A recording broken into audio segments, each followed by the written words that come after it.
नमस्कार। मेरा नाम विक्रम है और मेरा एक छोटा सा संस्थान है जयपुर में विक्स क्लासेस के नाम से। मैं इंग्लिश लैंग्वेज पढ़ाता हूँ उन स्टूडेंट्स को जो कम्पिटिटिव एग्ज़ाम्स की तैयारी कर रहे हैं और फ्लुएंसी डेवलपमेंट की तैयारी कर रहे होते हैं। आज ऑनलाइन आने का विषय और आज का संदेश जो एसएससी और रेलवे के स्टूडेंट्स जो पीड़ा झेल रहे हैं 2017 से और उसके बाद से और उसके पहले से समय से भी मान के चलिए, उस मसले को लेकर मैं ऑनलाइन आया हूँ। हालांकि मैं ऑनलाइन हूँ, सोशल मीडिया प्लेटफॉर्म पे मैं कभी कभी एक्टिव भी रहता हूँ, लेकिन ज़्यादा समय नहीं दे पाता हूँ क्योंकि काम का प्रेशर बहुत ज़्यादा है इस समय। जब आपके पास दुविधा होती है तो आपके पास एक ही उपाय होता है कि आप काम ज़्यादा करें, उसके अलावा आपके पास कोई उपाय नहीं होता।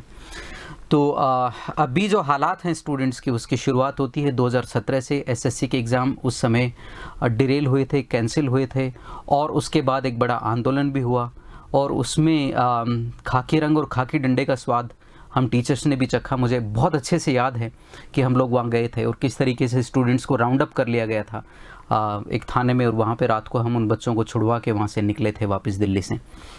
तो वहाँ से जो खेल शुरू हुआ उसका अभी तक कोई अंत नहीं हुआ है। 2017 के मेरे जो कुछ स्टूडेंट्स हैं उनकी ज्वाइनिंग अभी तक नहीं आई है। मैं रिसेंटली उनसे मिला हूँ, उन बच्चों के संपर्क में रहता हूँ। उसके बाद 2018 के रिज़ल्ट्स का कोई ठिकाना नहीं है और उसके बाद 2019 की तो बात ही मत करिए। 2020 कोरोना की भेंट चढ़ गया और 2021 हमारे सामने खड़ा है। ऐसी स्थिति में हम क्या करें? सरकारें जब सो रही होती, मैं मानता हूँ इस बात को कि देश दुविधा में है। देश दो फ्रंट पे वॉर लड़ रहा है इस समय। कोरोना से भी लड़ाई चल रही है हमारी और चाइना के बॉर्डर पे भी बहुत ज़्यादा जो है परेशानी का सामना हमें करना पड़ रहा है। लेकिन इसका कतई मतलब ये नहीं है कि भीतर जो लोग, जो बच्चे गाँव से आते हैं, जिनके माँ बाप खेती कर रहे होते हैं, बड़ी मुश्किल से बच्चे को शहर में भेजकर तैयारी करवाते हैं और उनके एग्ज़ाम्स 4-4, 5-5 साल के लिए अटक जाती हैं। आप जानते हैं किसान के लिए एक बच्चे को किसी शहर में रखकर उसकी कीमत क्या होती है? नौकरी पैसा इंसान के छक्के छूट जाते हैं, तो यहाँ तो किसानों के बच्चे आते हैं ज़्यादातर। सो ऐसी परिस्थितियों में हमें क्या करना चाहिए? तो सरकार के पास ये जो बच्चों ने मुहिम चलाई है, इस मुहिम को मैंने 3 दिन लेट ज्वाइन किया है। काफ़ी हद तक आपकी आवाज़ ऊपर पहुँच चुकी है और उसके असर भी दिखाई देना शुरू हुए हैं। गवर्नमेंट ने 2018 के जो रिजल्ट्स हैं उनकी डेट की घोषणा कर दी है। तो जो भी बच्चे एसएससी और रेलवे की तैयारी कर रहे हैं, आप अपनी मुहिम को जारी रखिए। जो हमसे बन पड़ेगा हम आपके लिए करने को तैयार हैं। बात जहाँ तक हम टीचर्स की हैं, हम भी बहुत पीड़ा झेल रहे हैं। पिछले 6 महीने से हमारा कोचिंग्स बंद है, घर भी चलाना होता है, रेंटल्स अपनी जगह हैं, ईएमआईज अपनी जगह हैं, ब्याज रुकता नहीं है, वो रात दिन चलता है। मकान किराए, मकान मालिक आपको थ्रेटन करते हैं कि पैसा दो नहीं तो बाहर जाओ। तो हमारे पास भी कोई उपाय नहीं है पीड़ा झेलने के अलावा। तो ऐसा नहीं है कि हमारे छात्र, अगर हमारे छात्र पीड़ित है तो हम भी पीड़ित हैं इक्वली। तो जैसे भी हैं हम आपके साथ हैं। तो ये एक मसला है, इस मुहिम को रुकने मत दीजिए। इस मुहिम को तब तक मत रुकने दीजिए जब तक एनआरए, हालांकि सीईटी आ चुका है, सीईटी की घोषणा हो चुकी है और सीईटी के तहत एग्ज़ाम्स की डेट की घोषणा नहीं हो जाती। मैं आपसे वायलेंट होने के लिए नहीं कह रहा हूं, लेकिन अपनी बात आप जिस तरीके से आज सोशल मीडिया के थ्रू आप ऊपर तक पहुंचा सकते हैं वैसे पहुंचाइए। अभी तो आपने एक डिसलाइक मारा है, उसका असर ये है कि एक डेट आपके सामने आ चुकी है। मैं किसी सरकार के खिलाफ नहीं हूँ, ना ही हमें सरकार से हमने कुछ मांगा कभी। हम लोग प्राइवेट टीचर हैं, मेहनत मजदूरी करके हमारा पेट पालते हैं। अगर कहीं हमारा टैक्स बनता है तो वो टैक्स ही भले ही हम दे दें 2 पैसे। ऑनलाइन क्लासेस में अगर बिलिंग होती है तो वो रिकॉर्डेड होती है, हमें उसका टैक्स देना होता है। तो हम जितना बनता है, हालांकि हमारी लायबिलिटी नहीं बनती तो हम कहाँ से दें, लेकिन जितना बन पड़ता है हम लोग सरकार के लिए ही कुछ करते हैं। हम सरकार से कुछ मांगते नहीं, मेहनत मजदूरी करने वाले लोग हैं। तो जो बच्चे आप आज जो प्रिपरेशन कर रहे हैं, जो 4-4, 5-5 साल से पीड़ा झेल रहे हैं, उनके भविष्य का क्या? उनका भविष्य अंधकार में नज़र आता है। अब इस पे वित्तीय जो मसले हैं उसके अलावा बच्चे पे प्रेशर क्या आता है? एक बच्चा जब 1 बार 2 बार लगातार 3 या 4 बार जब उसको असफलता मिलती है, असफलता इसलिए नहीं कि उसने मेहनत नहीं की, उसने मेहनत की है, वो जानता है वो कैपेबल है, लेकिन जब उसको असफलता इस बिना पे मिलती है कि आप एग्ज़ाम्स ही नहीं करवा रहे हैं टाइम पे, आप एग्ज़ाम्स करवा रहे हैं तो वो पेपर लीक हो जाते हैं, आप दोबारा करवाते हैं तो किसी न किसी वजह से वो कोर्ट में चली जाती है। जहाँ पे प्रोसेस को हर जगह सैबोटाज किया जाता है, उसके मन में स्वयं के प्रति हीन भावना का शिकार होता है। किसी भी बच्चे का अगर सबसे ज़्यादा कोई नुकसान है तो वो है उसके आत्मविश्वास का डगमगा जाना। आत्मविश्वास को कोई सरकार, कोई माँ बाप, कोई समाज रिप्लेस नहीं कर सकता। वो बहुत बड़ी मुश्किल से बच्चे बिल्ड करते हैं अपनी मेहनत पे। दूसरा, इसमें व्यवस्था और मेहनत के प्रति अविश्वास पैदा होता है जब चीज़ें समय पे नहीं होती। तो इसलिए मेरी सरकारों से गुजारिश है कि आप बच्चों के भविष्य के साथ खिलवाड़ ना करें। या तो आप कह दें कि हमारे बस में कुछ नहीं है, या अगर आप कहते हैं कि रेलवे में इतनी वैकेंसीज़ हैं, अगर आप कहते हैं सेंट्रल गवर्नमेंट में अलग अलग डिपार्टमेंट्स में इतनी वैकेंसीज है, तो कृपया उसे टाइमली फिल करिए। बात जहाँ तक अर्थव्यवस्था की है, कुछ आंकड़े आ रहे हैं मम्बो जम्बो।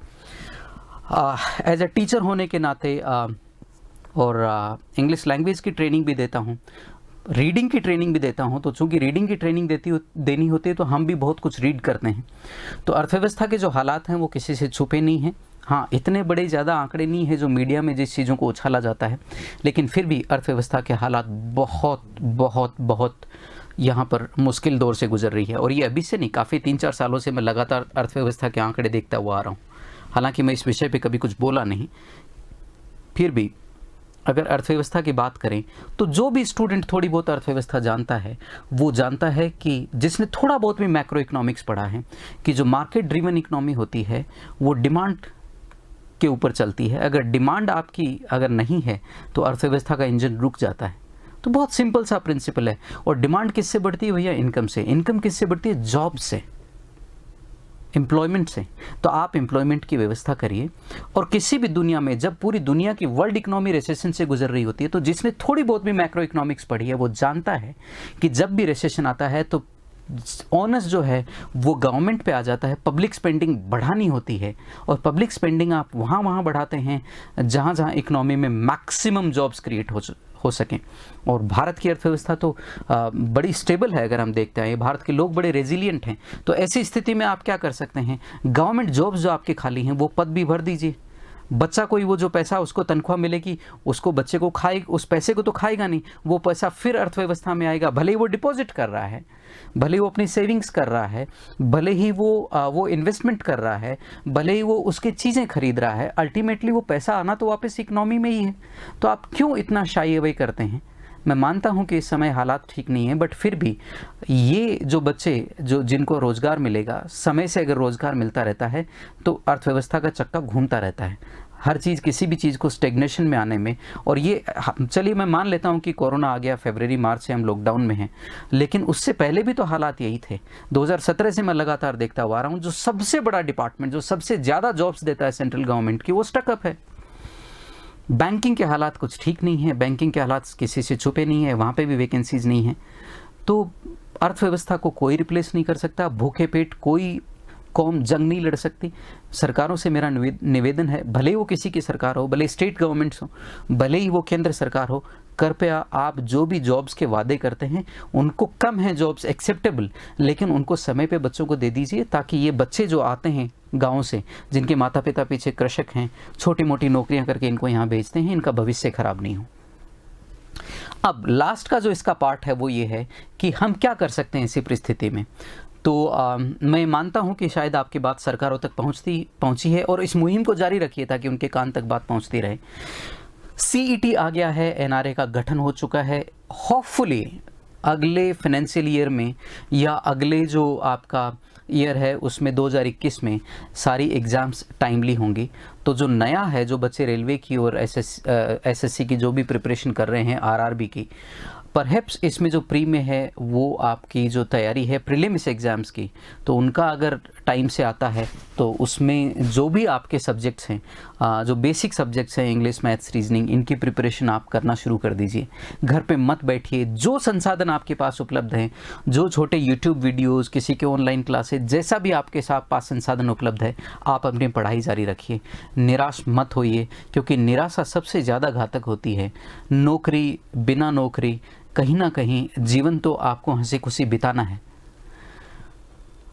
ये मैं अपने अनुभव से भी कह सकता हूँ, क्योंकि मैंने कभी सरकारी नौकरी का फॉर्म नहीं भरा, फिर भी जीवन तो चल रहा है। मैं मानता हूँ कि आज मैं अमीर नहीं हूँ, या मेरे साथ के जो लोग गवर्नमेंट जॉब्स में हैं या प्राइवेट जॉब्स में भी हैं, उनके जितना मेरे पास साधन संपन्न नहीं हूँ मैं, लेकिन फिर भी मेरे पास अपना नॉलेज है, मेरे पास अपना अनुभव है, जिसके आधार पर मैं बच्चों को पढ़ाता हूँ।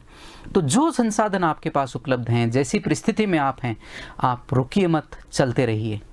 दौड़ नहीं सकते, चलिए।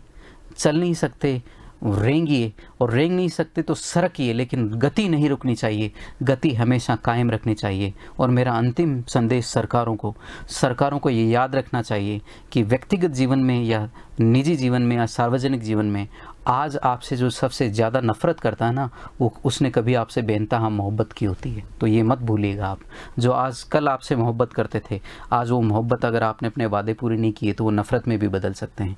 Thank you very much. सभी को बहुत बहुत धन्यवाद। काम करते रहिए, आगे बढ़ते रहिए, अपनी मुहिम जारी रखिए। नमस्कार, धन्यवाद।